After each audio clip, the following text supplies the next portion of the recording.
ராணிபுறா தன்னுடைய கூட்டுல உட்காந்துக்கிட்டு வானத்தையே பாத்துக்கிட்டு இருந்தது. அப்ப ராணிபுறாவோட கூட்டுக்கு ராணாக்குருவி வந்தது. என்ன ராணி, வானத்தையே பாத்துக்கிட்டு உட்கார்ந்து இருக்க? என்ன விஷயம்? ராணா, இன்னைக்கு சாயங்காலம் மழை வரும்னு நினைக்கிறேன். ஏன்னா இன்னைக்கு வெயில் ரொம்ப அதிகமா இருக்கு. அப்படியா? ஆனா எனக்கு என்னவோ இன்னைக்கு மழை வரும்னு தோணல. வெயில் அதிகமா இருந்தா அருவி தண்ணில போய் குளிச்சுட்டு வா, உடம்புக்கு நல்லது. இல்ல ராணா, நான் எனக்காக மழை வரணும்னு நினைக்கல. வெயில் காலத்துல முட்டையெல்லாம் கெட்டு போயிடும்னு கேள்விப்பட்டேன். புல்புல் ஆண்டி எனக்கு இன்னைக்குதான் இந்த விஷயத்த சொன்னாங்க. இப்ப நம்ம காட்டுல வெயில் அதிகமா இருக்கிறதால என்னோட முட்டை கெட்டு போயிடுமோன்னு எனக்கு பயமா இருக்கு. அப்படியா? அப்படின்னா இன்னைக்கு மழை வரணும்னு நானும் வேண்டிக்கிறேன். ஏன்னா என் மனைவி சோனாவும் நேத்துதான் முட்டையிட்டா. நீ சொல்றத பாக்கும்போது இந்த வெயிலால எங்களோட முட்டையும் கெட்டு போயிடுமோன்னு எனக்கு பயம் வந்துடுச்சு. இப்படி சொன்ன ராணாக்குருவி தன்னுடைய வீட்டுக்கு பறந்து போச்சு. காலுக்காகவும் கோரிக்காகவும் தங்களுடைய வீட்டுல ஏசிய ஆன் பண்ணி அதுல இருந்து வர குளுமையான காத்த அனுபவிச்சுக்கிட்டு உட்கார்ந்து இருந்தாங்க. கோரி, இந்த வெயில் காலத்துல நம்ம காட்டுல உள்ள பறவைகள் எல்லாம் ரொம்பவும் கஷ்டப்பட்டுக்கிட்டு இருக்காங்க. என்ன காலேஜி சொல்றீங்க? நம்ம காட்டுல வெயில் காலம் வந்துருச்சா? எனக்கு என்னவோ அப்படி தெரியவே இல்ல. கோரி, நீ 24 மணி நேரமும் ஏசிய ஆன் பண்ணிக்கிட்டு உட்காந்துருக்கில்ல, அதனால நீ இப்படிதான் பேசுவ. கொஞ்ச நேரம் வீட்டை விட்டு வெளியில வந்து பாரு, அப்ப தெரியும் உனக்கு வெயில் காலம் வந்துருச்சா இல்லையான்னு. தாங்கள் இப்படி பேசிக்கிட்டு இருக்க சமயம் ராணாக்குருவி சோனாக்குருவி வெயில்ல இருந்து தங்களுடைய முட்டையை எப்படி பாதுகாக்கிறதுன்னு ரொம்ப கவலையா இருந்தாங்க. இந்த சமயத்துல ராணாக்குருவி சோனாக்குருவியும் தங்களுடைய முட்டையில சின்னதா ஒரு வெடிப்பு இருக்கிறத பார்த்தாங்க. உடனே ரொம்ப பயந்து போன இவங்க தங்களுடைய முட்டையை தூக்கிட்டு பறந்து டாக்டர் ஹாஸ்பிட்டலுக்கு பறந்து போனாங்க. டாக்டர், எங்களோட முட்டையில சின்னதா ஒரு வெடிப்பு இருக்கு. முட்டையில இருந்து குழந்தை வெளிவரத்துக்கு இன்னும் எப்படியும் 10-15 நாள் ஆகும். அதுக்குள்ள இந்த மாதிரி வெடிப்பு ஏன் வந்தது? பறந்து டாக்டர் அந்த முட்டையை நல்லா செக் பண்ணி பார்த்தாங்க. ராணா, இப்ப வெயில் ரொம்ப அதிகமா இருக்கு. அதனால உங்க முட்டைய குளுமையான இடத்துல வச்சு பாதுகாக்க முயற்சி பண்ணுங்க. அதுவும் உடனே இதற்கான ஏற்பாடு பண்ணுங்க. அப்பதான் இந்த முட்டைய உங்களால பாதுகாக்க முடியும். டாக்டர் இப்படி சொன்னதை கேட்டு ராணாக்குருவியும் சோனாக்குருவியும் தங்களுடைய முட்டையை தூக்கிட்டு வீட்டுக்கு வந்தாங்க. இப்படி முட்டையை எடுத்துட்டு தங்களுடைய கூட்டுக்கு வந்த ராணாக்குருவியும் சோனாக்குருவியும் முட்டையை எப்படி பாதுகாக்க போறோங்கிற கவலையில இருந்தாங்க. அந்த சமயத்துல ரோனி குருவி அங்க வந்துச்சு. சோனா, நான் இப்பதான் பருந்து டாக்டரை பாத்துட்டு வரேன். அவங்கதான் உன்னோட முட்டையோட நிலைமைய பத்தி எனக்கு சொன்னாங்க. இங்க பாரு, நீங்க இந்த முட்டையை எடுத்துக்கிட்டு கோரிக்காக வீட்டுக்கு போங்க. அவங்க வீட்டுல ஏசி இருக்கிறதால அவங்க வீடு எப்பவும் குளுமையா இருக்கும். ரோனி அக்கா, நீங்க சொல்ற மாதிரி செய்யலாம்தான். ஆனா கோரி அக்கா இதுக்கு ஒத்துப்பாங்களா என்னன்னு எனக்கு சந்தேகமா இருக்கு. சோனா, நீ கவலைப்படாம என் கூட வா. நாம எப்படியாவது காகங்கள் கிட்ட கெஞ்சி கேட்டு நம்மளோட முட்டைய அவங்க வீட்டுல வைக்க அனுமதி வாங்குவோம். பிறகு சோனா குருவியும் ராணா குருவியும் முட்டையை எடுத்துக்கிட்டு காங்களோட வீட்டுக்கு பறந்து போனாங்க. இப்படி காங்களோட வீட்டுக்கு போன இவங்க வாசல் கதவை தட்ட ஆரம்பிச்சாங்க. காலேஜி, சீக்கிரம் போய் வாசல்ல யார் வந்திருக்காங்கன்னு பாருங்க. எனக்கு என்னவோ எங்க அம்மா வந்திருப்பாங்கன்னு மனசுல படுது. காலுக்காக வந்து கதவை திறந்ததும் வாசல்ல அந்த ராணா குருவியும் சோனா குருவியும் வீட்டுக்குள்ள போனாங்க. என்ன ராணா, முட்டைய தூக்கிக்கிட்டு குடும்பத்தோட என் வீட்டுக்கு வந்திருக்க? கோரி, வேற வழி இல்லாம தான் நாங்க உங்க வீட்டுக்கு வந்திருக்கோம். இப்ப நீ எங்களுக்கு ஒரு உதவி செஞ்சாகணும். உதவியா? என்ன உதவி ராணா? சொல்றத கொஞ்சம் தெளிவா சொல்லு. கோரிக்காக இப்படி கேட்டதுக்கு அப்புறம் ராணா குருவி தான் வந்த விஷயத்த காங்க கிட்ட சொல்லுச்சு.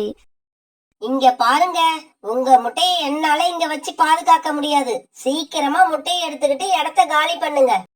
கோரிக்காக இப்படி சொன்னாலும் ராணா குருவியும் சோனா குருவியும் தங்களுடைய முட்டையை எப்படியாவது காப்பாத்தணும்னு கையெடுத்து கும்பிட்டு அழுது கேட்டுக்கிட்டாங்க. சரி சரி, நீங்க 2 பேரும் இப்படி அழுவுறத பார்க்க எனக்கு ரொம்ப பாவமா இருக்கு. நீங்க உங்களோட முட்டையை என்னோட வீட்டுல வச்சுட்டு போங்க, அத நான் பாத்துக்கிறேன். இருந்தாலும் இந்த கோரி எந்த வேலையும் இலவசமா செய்து கொடுக்க மாட்டா. எல்லா வேலைக்கும் இந்த கோரி கிட்ட ஒரு விலை இருக்கு. கோரி அக்கா, நீங்க என்ன எதிர்பார்க்கறீங்கன்னு எனக்கு தெரியும். கவலைப்படாதீங்க. எங்களோட முட்டை உங்க வீட்டுல இருக்கிற வரைக்கும் உங்களுக்கும் சாலனுக்கும் நாங்க உணவு தேடி எடுத்துட்டு வந்து கொடுக்கறோம். இப்படி சொன்னா சோனா குருவி பிறகு ராணா குருவி கூட உணவு தேட போய் தானியங்களை கொண்டு வந்து காங்கன் கிட்ட கொடுக்க ஆரம்பிச்சது. கோரி, இவ்வளவு நேரம் இந்த வெயில் காலத்துல எப்படி உணவு தேடுறதுன்னு ரொம்ப கவலையில இருந்த. எனக்கு இப்ப அந்த கவலையே இல்ல. தங்களோட முட்டையை காங்களோட வீட்டுல வச்சுட்டு ராணா குருவி சோனா குருவியும் தங்களோட கூட்டுல வந்து நிம்மதியா உட்கார்ந்து இருந்தாங்க. அப்ப ரோனி குருவி அங்க வந்தது. என்ன சோனா, உங்க முட்டைய காங்கள் வீட்ல கொண்டு போய் வச்சிட்டு வந்தீங்களா? காங்கள் அதுக்கு ஒத்துக்கிட்டாங்களா? பிறகு சோனா காங்கள் வீட்டையே நினைத்தது ரோனி குருவி கிட்ட சொல்லுச்சு. சோனா, எப்பவுமே காங்கள் அவங்களுக்கு லாபம் இல்லாம எந்த உதவியும் செய்ய மாட்டாங்க. இன்னும் ஒரு 10-15 நாள் உங்களோட முட்டைக்காக நீங்க கஷ்டப்பட்டு தான் ஆகணும். காலுக்காகவும் கோரிக்காகவும் வீட்டுல உட்காந்துக்கிட்டே ராணா குருவியும் சோனா குருவியும் கொண்டு வந்து கொடுக்கற தானியங்களையும் பழங்களையும் சாப்பிட்டுக்கிட்டு நிம்மதியா வாழ்ந்துகிட்டு இருந்தாங்க. இப்படியே சில நாட்கள் நகர்ந்துச்சு. இவ சோனா குருவியோட முட்டையில இருந்து குழந்தை பிறக்க போற நேரம் வந்துடுச்சு. அன்னைக்கு சோனா குருவி ராணா குருவியும் காவங்களுக்கு தானியங்களை எடுத்துட்டு வந்து கொடுத்தாங்க. கோரி அக்கா, இன்னைக்கு இல்லாட்டி நாளைக்கு என்னோட முட்டையில இருந்து குழந்தை வெளிவந்துரும். குழந்தை வெளிவந்த உடனே எங்களுக்கு தகவல் சொல்லி அனுப்புங்க. இப்படி சொல்லிட்டு ராணா குருவி சோனா குருவி அங்க இருந்து பறந்து போனாங்க. இவங்க இப்படி சொல்லிட்டு போனதுல இருந்து காலுக்காகவும் ஒரு காவும் ரொம்பவும் சோகத்துல இருந்தாங்க. கோரி, முட்டையில இருந்து குழந்தை வெளிவந்துருச்சுன்னா குழந்தைய தூக்கிக்கிட்டு அவங்க நம்ம வீட்டை விட்டு சந்தோஷமா போயிடுவாங்க. ஆனா அதுக்கப்புறம் நாம தான் இந்த வெயில்ல போய் உணவு தேடி ரொம்ப கஷ்டப்படணும். காலுஜி, நானும் 2 நாளா அத பத்தி தான் யோசிச்சுக்கிட்டு இருக்கேன். இங்க பாருங்க காலுஜி, இந்த முட்டை உடையவே கூடாது. அதுல இருந்து குழந்தையும் வெளியே வரக்கூடாது. நீ சொல்ற மாதிரி நடக்கணும்னா இந்த முட்டைய தூக்கிக்கிட்டு போய் எங்கேயாவது போட்டுட்டு இந்த இடத்துல பிளாஸ்டிக் முட்டைய கொண்டு வந்து வைக்கணும். அப்பதான் நீ நினைக்கிறது நடக்கும். காலுஜி, வாங்க இந்த முட்டைய கொண்டு போய் எங்காவது போட்டுட்டு நாம பக்கத்து காட்டுல உள்ள பிளாஸ்டிக் ஃபேக்டரிக்கு போய் ஒரு பிளாஸ்டிக் முட்டைய தயார் பண்ணி எடுத்துக்கிட்டு வருவோம். இப்படி பேசிக்கிட்ட காங்கன் 2 பேரும் சோனா குருவியோட முட்டையை தூக்கிட்டு போய் ஆத்தங்கரையில போட்டாங்க. பிறகு பக்கத்து காட்டுல உள்ள பிளாஸ்டிக் ஃபேக்டரியில இருந்து ஒரு பிளாஸ்டிக் முட்டையை தயார் பண்ணி தங்களோட வீட்டுக்கு கொண்டு வந்தாங்க. மறுநாள் பொழுது விடிஞ்சிச்சு. மறுநாள் காலையில ராணா குருவியும் சோனா குருவியும் காங்களுடைய வீட்டுக்கு வந்து இப்படி பேச ஆரம்பிச்சாங்க. கோரி அக்கா, முட்டையில இருந்து குழந்தை இன்னுமா வெளிவரல? நான் நேற்று ராத்திரி முட்டையில இருந்து குழந்தை வெளிவந்திருக்கும்னு நினைச்சேன். இங்க பாரு சோனா, முட்டையிலிருந்து குழந்தை எப்ப வெளியே வரணும்னு கடவுள் நினைச்சிருக்கிறாரோ அப்பதான் வெளியே வரும். நீயும் நானும் நினைக்கிறதால ஒன்னும் ஆகாது. சீக்கிரம் போங்க, போய் எங்களுக்கான உணவை எடுத்துக்கிட்டு வாங்க. பிறகு உணவு தேட போன சோனா குருவியும் ராணா குருவியும் சாயங்காலமா தானியங்களை எடுத்துக்கிட்டு மறுபடியும் வீட்டுக்கு வந்து தங்களோட முட்டைய பார்த்தாங்க. அந்த பிளாஸ்டிக் முட்டை காவங்கள் வச்ச இடத்துல அப்படியே இருந்தது. அதை பார்த்த ராணா குருவியும் சோனா குருவியும் தங்களோட வீட்டுக்கு திரும்பி போயிட்டாங்க. மறுநாள் சோனா குருவிய பார்க்க ராணிப்புறா வந்தது. சோனா, என்னோட முட்டையிலிருந்து நேத்தே குழந்தை வெளியே வந்துருச்சு.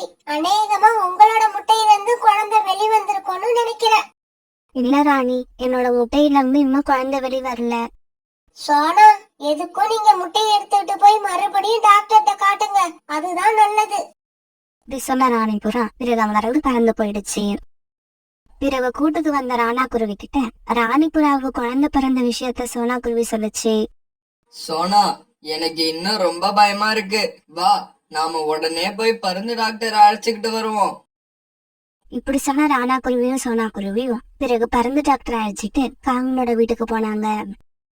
காங்களோட வீட்டுக்கு வந்த பறந்து டாக்டர் முட்டையை செக் பண்ணி பார்த்த உடனேயே இது பிளாஸ்டிக் முட்டைன்னு தெரிஞ்சு போயிடுச்சு. என்னது, பிளாஸ்டிக் முட்டையா? காலு, கோரி, நாங்க உங்க வீட்ல வச்சுட்டு போன முட்டை எங்க? உண்மைய சொல்லுங்க. இங்க பாருங்க, நீங்க வச்சிட்டு போன முட்டை இதுதான். போனா போகுதுன்னு உங்க முட்டைய வீட்ல வச்சு பாதுகாத்த பாவத்துக்கு எங்க மேலேயே சந்தேகப்படுறீங்களா? நீங்க எதுக்காக இந்த காகங்கள் கூட பேசிக்கிட்டு இருக்கீங்க? பேசாம போலீஸ் ஸ்டேஷனுக்கு போய் கம்ப்ளைண்ட் கொடுங்க.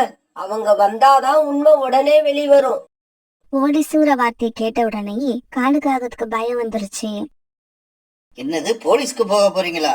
வேண்டாம் வேண்டாம், கொஞ்ச நேரம் பொறுமையா இருங்க. நான் எல்லா உண்மையையும் சொல்லிடுறேன்.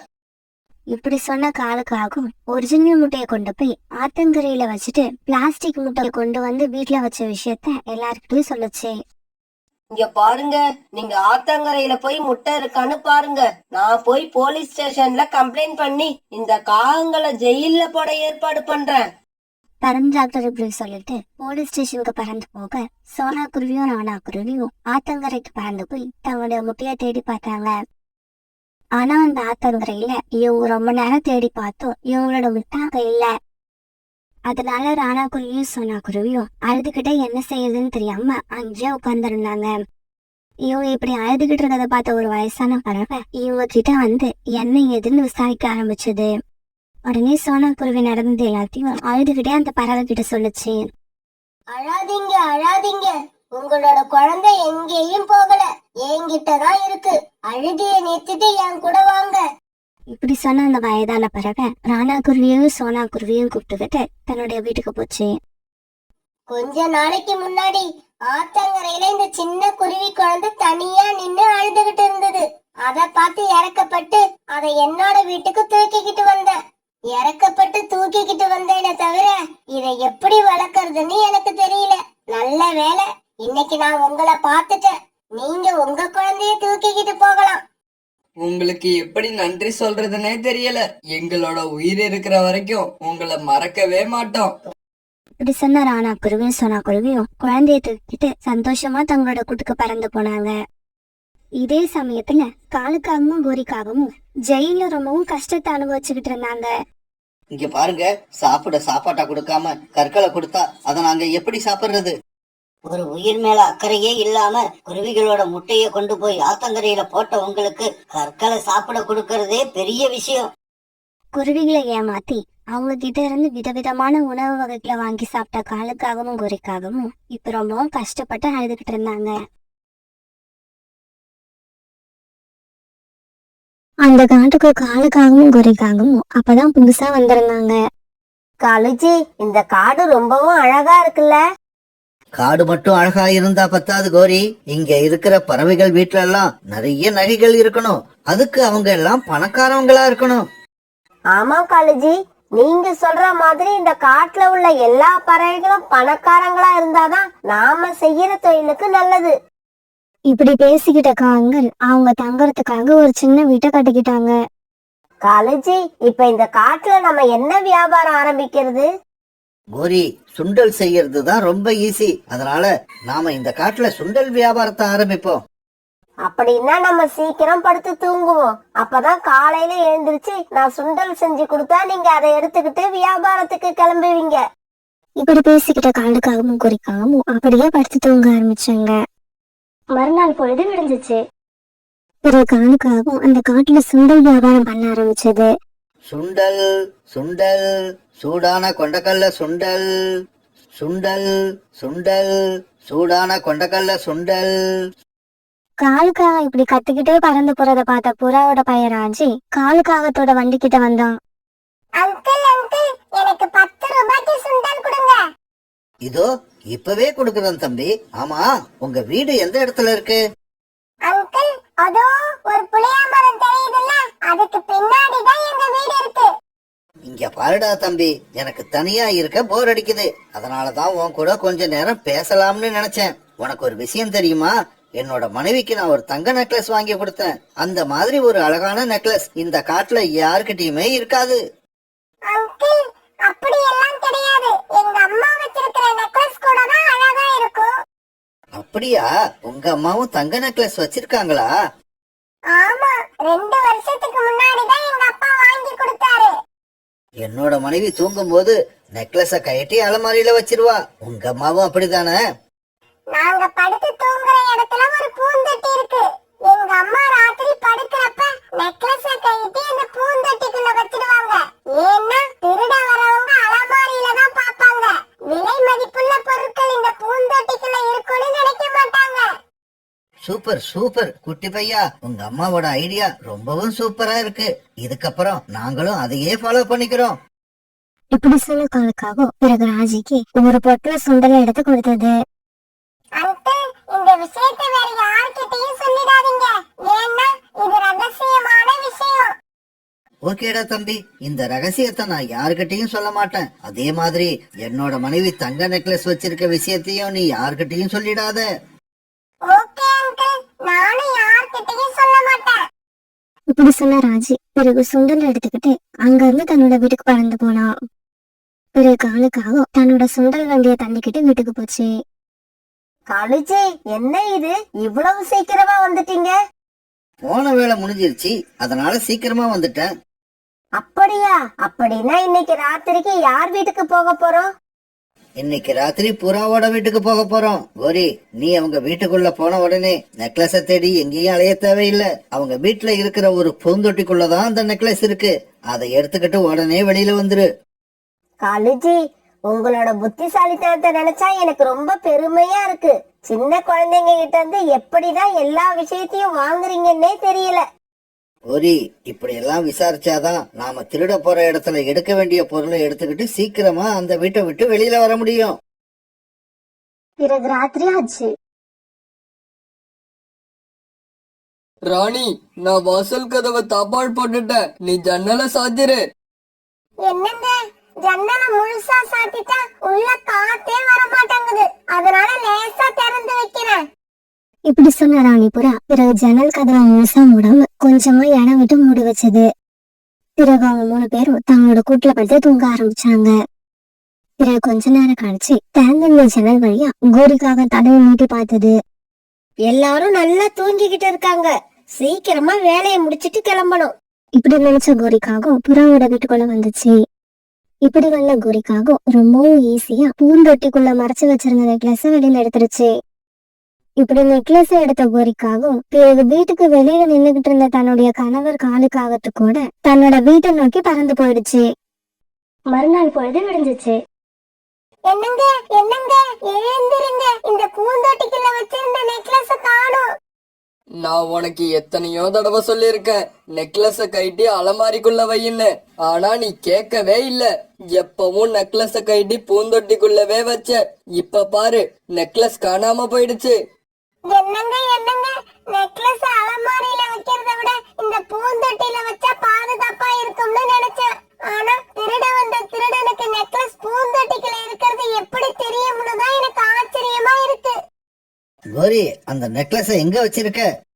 இங்க பாருங்க காலுஜி, வழக்கம் போல இந்த நெக்லஸ வித்தரலாம்னு நினைக்காதீங்க. இத நான் கொடுக்க மாட்டேன். 2-3 மாசம் கழிச்சு எல்லாரும் இந்த விஷயத்த மறந்ததுக்கு அப்புறம் அத நானே என் கழுத்துல போட்டுக்க போறேன். அதனாலதான் பத்திரமா அலமாரிக்குள்ள எடுத்து வச்சுட்டேன். இப்படியே சில நாட்கள் நகர்ந்துச்சு. மறுபடியும் ஒரு நாள் காலுக்காக தன்னோட சுண்டல் வண்டியை தள்ளிக்கிட்டு வியாபாரத்துக்கு போச்சு. சுண்டல் சுண்டல், சூடான கொண்டக்கல்ல சுண்டல். சுண்டல் சுண்டல், சூடான கொண்டக்கல்ல சுண்டல். காலுக்காக இப்படி கத்துற சத்தத்தை கேட்டு அந்த வழியா பறந்து போய்கிட்டு இருந்த பியூட்டி அங்க வந்துச்சு. அங்கிள், எனக்கு 10 ரூபாய்க்கு சுண்டல் சீக்கிரமா கொடுங்க. ஆமா, நீ ஏன் இவ்வளவு அவசரப்படுற? பொறுமையா இருந்து வாங்கிக்கிட்டு போ. இல்ல அங்கிள், லேட்டா போனா எங்க அம்மா திட்டுவாங்க. இங்க பாரு, என்னோட அம்மா கூட இப்படிதான். எதுக்கு எடுத்தாலும் என்ன திட்டிக்கிட்டே இருப்பாங்க. ஆனா அவங்க திட்டுறப்பெல்லாம் அவங்க கையில போட்டிருக்க வளையல் இப்படி அப்படியும் ஆடிக்கிட்டே இருக்கும். எங்க அம்மா மாதிரி உங்க அம்மாவும் கையில வளையல் போட்டிருக்காங்களா? வளையல்னா கண்ணாடி வளையல் இல்ல, தங்க வளையல். தெரியல அங்கிள், எனக்கு அத பத்தி எல்லாம் எதுவும் தெரியாது. எனக்கு சீக்கிரமா சுண்டல் கொடுங்க, நான் போகணும். கொடுக்கறேன். ஆனா அதுக்கு முன்னாடி எங்க அம்மா மாதிரி உங்க அம்மா கையில தங்க வளையல் போட்டிருக்காங்களா இல்லையா? அப்படி தங்க வளையல் போட்டு இருந்தாங்கன்னா அத ராத்திரியில கட்டி எங்க வைப்பாங்கன்னு மட்டும் சொல்லு. இதையெல்லாம் நீ சொன்னீன்னா உங்ககிட்ட இருந்து பணம் வாங்காமலேயே உனக்கு நான் 10 ரூபாய்க்கு சுண்டல் ஃப்ரீயா கொடுப்பேன். அங்கிள், இந்த மாதிரி விஷயத்தை எல்லாம் யார்கிட்டயும் சொல்லக்கூடாதுன்னு எங்க அம்மா எனக்கு சின்ன வயசுலயே சொல்லி கொடுத்திருக்காங்க. அதனால நீங்க எப்படி கேட்டாலும் என்கிட்ட இருந்து எந்த விஷயத்தையும் வாங்கவே முடியாது. இப்ப 10 ரூபாய்க்கு சுண்டல் கொடுக்க போறீங்களா இல்லையா? குருவி, உன்னோட அம்மா உன்னை ரொம்பவும் நல்ல முறையில வளர்த்திருக்காங்க. வெரி குட், இப்படித்தான் இருக்கணும். இப்படி சொன்ன காலுக்காக சுண்டலை மடிச்சு கொடுக்க அதை வாங்கின பியூட்டி அங்கிருந்து பறந்து போயிடுச்சு. வர வர எல்லாரும் ரொம்பவும் சுதாரிப்பா இருக்க ஆரம்பிச்சிட்டாங்க. எல்லாருமே இப்படி இருந்தா அப்புறம் நம்மள மாதிரி தொழில் பண்றவங்க எல்லாம் என்ன பண்றது? பியூட்டி சுண்டலை வாங்கிட்டு உடனே வராம இவ்வளவு நேரம் என்ன பண்ண? பியூட்டி உடனே காலுக்காகத்து கூட பேசினது எல்லாத்தையும் தன்னோட அம்மா கிட்ட சொல்லுச்சு. நீ எதை பத்தியாவது சொன்னியா? இல்லம்மா, நான் எதுவும் சொல்லல. உங்க அம்மா தங்க வளையல் போட்டிருக்காங்களா, அதை எங்க வச்சிருக்காங்க, அப்படி இப்படின்னு என்னென்னவோ கேட்டாரு. ஆனா நான் எதுக்குமே பதில் சொல்லவே இல்லை. காட்டுக்கு வந்தாங்க. சுண்டல் வித்து குழப்பம் நடத்துறாங்கன்னு நினைச்சேன். நான் அவங்க மேல ரொம்ப இறக்கப்பட்டேன். இனிமே அவங்க கிட்ட ஜாக்கிரதையா நடந்துக்கணும். ஒரு நாள் ரீட்டா கிளியோட பையன் விட்டு சுண்டல் வாங்குறதுக்காக காலுக்காகத்துக்கிட்ட வந்தான். இப்படி வந்த வீட்டுக்கிட்ட காலுக்காக நிறைய நேரம் பேசிக்கிட்டே இருந்தது. பிறகு ரொம்ப நேரம் கழிச்சு சுண்டலை எடுத்துக்கிட்ட மிட்டு தன்னுடைய வீட்டுக்கு போனான். மிட்டு தன்னோட வீட்டுக்கு போனப்ப சோனா குருவி பியூட்டி அங்க இருந்தாங்க. மிட்டு வாங்கிட்டு வந்த சுண்டலை பார்த்த உடனே பியூட்டிக்கு காலுக்காகத்தோட நினைப்புதான் வந்தது. மிட்டு மிட்டு சுண்டல் விக்கிற அங்கிள் நீ போன உடனே பணத்தை வாங்கிக்கிட்டு சுண்டல் கொடுத்து அனுப்புனாரா இல்ல உன்கிட்ட ஏதாவது பேசிக்கிட்டே இருந்தாரா? நான் போன உடனே ஒரு சுண்டல் கொடுக்கவே இல்ல. உங்க அப்பா கிட்ட நிறைய பணம் இருக்கா? அந்த பணத்தை எல்லாம் எங்க வைப்பாங்க? உங்க அம்மா கிட்ட ஏதாவது நகைகள் இருக்குதா? இப்படி கேள்வி மேல கேள்வியா கேட்டுக்கிட்டே இருந்தாரு. அப்படியா? அதுக்கு நீ என்னடா சொன்ன? அம்மா எல்லா கேள்விக்கும் தெரியலன்னு பதில் சொல்லிட்டேன். ஆனா பணத்தை மட்டும் அலமாரியில தான் வச்சிருப்பாங்கன்னு சொன்னேன். சோனா எதுக்காக சுண்டல் விக்கிற காகம் இதையெல்லாம் விசாரிச்சிருக்கு? ரீட்டா, இதுக்கு பின்னால ஒரு பெரிய சதியே இருக்கு. நான் சொல்றது கேளு. இன்னைக்கு ராத்திரி நாங்க எல்லாரும் உங்க வீட்லயே தங்குறோம். ஆனா யாரும் தூங்காம முழிச்சிருக்கணும். அப்பதான் என்ன நடக்குதுன்னு உண்மையை கண்டுபிடிக்கலாம். ஒரு கொஞ்ச நேரம் கழிச்சு புறா, ராணி புறா, சோனா குருவி, ராணா குருவி, பியூட்டி இப்படி எல்லாருமே ரீட்டா கிளியோட வீட்டுக்கு வந்துட்டாங்க. பிறகு ராத்திரி ஆச்சு. திறந்திருந்த ஜன்னல் வழியா முதல்ல கோரிக்காகம் உள்ள வந்துச்சு. இப்படி வந்த கோரிக்காகும் அலமாரியில பணம் இல்லாத பார்த்துட்டு ஏமாந்துடுச்சு. உடனே மறுபடியும் ஜன்னல் பக்கம் போச்சு. கழுச்சி, அலமாரியில எந்த பணமும் இல்ல. இப்ப நான் என்ன பண்றது? வெளியில வந்துடவா? அலமாரியில பணம் இல்லைன்னா என்ன, வேற எங்கேயாவது தேடி பாரு. இப்படி சொல்லிட்டு பிறகு காலுக்காகவும் ரீட்டா கிளி வீட்டுக்குள்ள போச்சு. கோரி, என்ன இது? எல்லா பறவைகளும் ஒன்னா ஒரே வீட்டுல படுத்திருக்காங்க. எனக்கு என்னவோ சந்தேகமா இருக்கு. வா, நாம ஓடிடலாம். ஐயோ காலுச்சி, ஏன் இப்படி பயந்து சாகுறீங்க? எல்லா பறவைகளும் ஒரே வீட்ல இருந்தாலும் எல்லாரும் தூங்கிக்கிட்டு இருக்காங்க. நாம நம்ம வேலைய பாப்போம் வாங்க. பிறகு காலுக்காகவும் கோரிக்காகவும் அந்த வீடு பூரா தேடி பார்த்தாங்க. எங்கேயும் எதுவும் கிடைக்கல. இந்த சமயத்துல தூங்குற மாதிரி நடிச்சுக்கிட்டு இருந்த எல்லா பறவைகளும் எழுந்திரிச்சு உட்கார்ந்தாங்க. இங்க பாருங்க, தயவு செய்து எங்களை மன்னிச்சிடுங்க. நாங்க திருந்திட்டோம். உங்க வீட்டுல திருட வந்தது எவ்வளவு பெரிய தப்புன்னு உங்களோட முகங்களை பார்த்ததுக்கு அப்புறம் தான் தெரிஞ்சது. தயவு செய்து எங்களை வெளியில போக விடுங்க. ஆமா ஆமா, எங்களை மன்னிச்சு விட்டுருங்க. இதுக்கப்புறம் உங்க வீட்ல இருந்து இல்ல, நாங்க யார் வீட்லயும் திருடவே மாட்டோம். ராக்கி, என்ன இது? இந்த காங்க நாம அடிச்சதுக்கு அப்புறம் பேசுற டயலாக்க இப்பவே பேசுறாங்க. அவங்க வேணா டைலாக மாத்தி பேசலாம். ஆனா நாம எப்பொழுதும் போல கொடுக்கற அடியை கண்டிப்பா கொடுத்துடணும். அத மாத்தவே கூடாது. பிறகு புறா, ராக்கி கிளி, ராணா குருவி இவங்க 3 பேரும் சேர்ந்து காங்கள் 2 பேரையும் அடி வெளுத்து வாங்க ஆரம்பிச்சாங்க.